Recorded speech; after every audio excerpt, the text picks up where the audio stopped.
Hello అండి. అందరూ బాగున్నారా? ఈరోజు నేను బొ మరమరాల టిఫిన్ ఉప్మా అనమాట. కొందరేమో దీన్ని ఉగ్గాని అంటారు, కొందరు బొరుగులు అంటారు. ఇది రాయలసీమ స్పెషల్. ఈ ఉగ్గాని గురించి చెప్తాను. దీనికి ఏమో మనిషికి ఒక 3 గ్లాసులు ఒక్కొక్కరికి, అంటే నానబెట్టినప్పుడు ఇవి కొంచెమే అవుతుందన్నమాట. అందుకని నేను మనిషికి 3 గ్లాసుల ప్రకారం తీసుకున్నాను. వాటిని ఏం చేస్తానంటే నీళ్ళలో గిన్నెలో తీసుకొని అందులో పోస్తాను.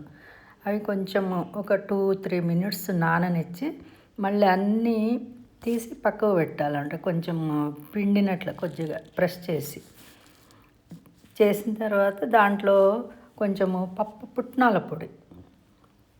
పొడి కలుపుతాం. అంటే పుట్నాలు మనం తినే పుట్నాలు ఉంటాయి కదండి, అవి కొంచెం మిక్సీ పెట్టుకొని మెత్తగా ఆ పొడిని ఒక 2-3 స్పూన్లు వేసి కలుపుతానమాట. తర్వాత ఈ పక్కన పెట్టుకొని ఉల్లిపాయలు, ఒక 2 ఉల్లిపాయలు, ఒక టమాటా, 2 పచ్చిమిరపకాయలు, కొంచెం ఒక 2 రెబ్బలు కరివేపాకు, ఇవన్నీ కట్ చేసి పెట్టుకున్న తర్వాత ఇంకా ఈ ఉగ్గాని అంతా రెడీగా పక్కన పెట్టుకున్న తర్వాత ఒక మూకుడు పెట్టుకోవాలి స్టవ్ మీద.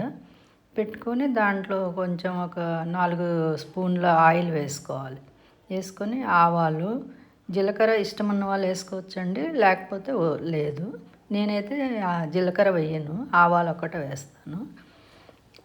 ఆవాలు కొంచెం ఒక 1/2 స్పూన్ అట్లా వేసి, తర్వాత ఉల్లిపాయలు కొంచెం లైట్గా వేగిన తర్వాత పచ్చిమిర్చి, టమాటా, కరివేపాకు వేసి అవి కొంచెం బాగా వేగనివ్వాలి.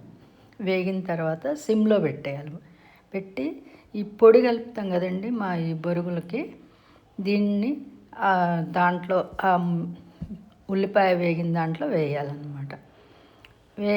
వేగిన తర్వాత దాంట్లో కొంచెం లైట్గా ఇష్టపడిన కొంచెం లైట్గా కారం ఉంటే బాగుంటుంది అనుకుంటే కొంచెం కారం కూడా వేసుకోవాలి, ఎండు కారం.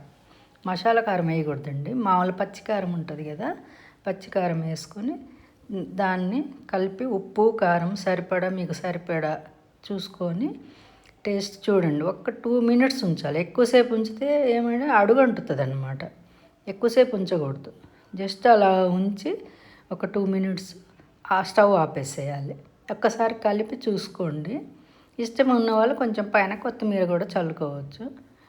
ఇది 2-3 రకాలుగా చేస్తారండి. దీంట్లో ఉల్లిపాయలు నంచుకుంటారు, కొందరేమో నిమ్మరసం పిండుకొని తింటారు, కొందరేమో టైం ఉంటే, మార్నింగ్ కాబట్టి నాకు టైం లేదు, నేను బజ్జీలు అవి చేయలేదు, ఓన్లీ ఉల్లిపాయ నంచుకొని తిన్నాం మేము. టైం ఉంటే కొద్దిగా ఒక తలా ఒక 2-3 బజ్జీలు అట్లా వేసి పక్కన పెట్టుకొని అట్లా స్నాక్ లాగా తినొచ్చు.